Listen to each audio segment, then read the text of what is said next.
Your textbook defines health as a relative absence of disease, illness, sickness, stigma, suffering, which is true. We don't like these things, and so it's good when they don't have them, the relative absence of those things. But we should also include in the context of health the idea that we can have positive individual and social relationships. I was reading today they've done research on what makes people happy.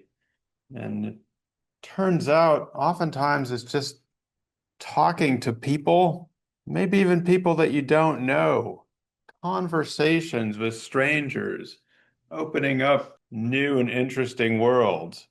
So, positive individual social relationships, and how, in that context, when you are healing or trying to cure yourself or someone else, it's not just getting rid of pain, eliminating pain, but to restore positive connections to others. That's what I just read about. Positive connections to others. These researchers said that it's actually, as long as you're not scrolling through Instagram to compare yourself to others, if you're using social media to actually have conversations or connect with people, it can actually be a good thing. It doesn't seem like texting, does it, though? That doesn't help.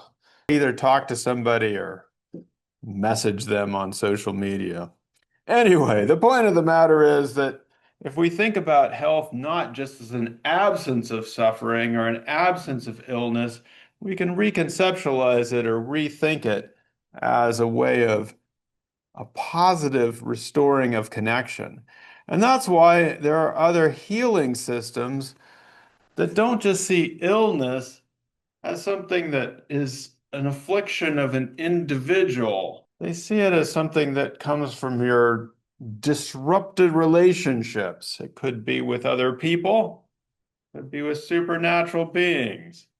And so this is a picture of the Buryat people in Siberia, where they practice something called shamanic healing, which is practiced in many different parts of the world, where you have someone, a shaman or someone of religious standing, who is trying to connect both your spiritual aspects of health with your physical aspects of health. And as we know, even from research in the biomedical tradition, how you believe and feel about the world is important for your health, how you might take the medicine. If you believe the medicine is going to help you, it probably will help you more than if you're a skeptic.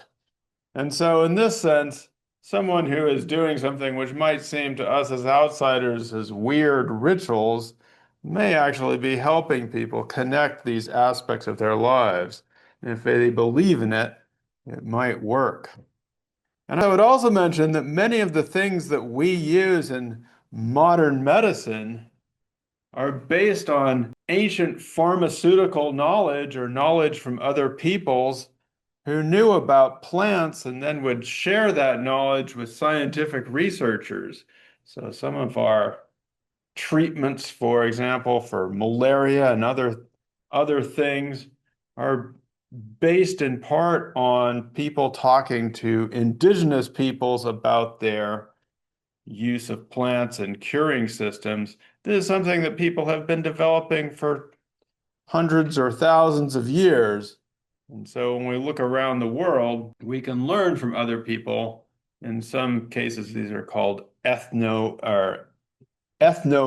healing systems or naturalistic healing systems, which is probably worth paying some attention to. In today's world, most people practice, both in our own society and other societies, what your textbook calls medical pluralism or syncretism, which are both big words for how people put together or fuse or combine different kinds of healing systems. In most cases, with what this refers to is how people will both use some form of ethnomedicine and maybe a naturalistic healing system, but they will also partake of or do biomedicine as well. what we call perhaps the more scientific or biomedical approach to health. What does that mean in practice?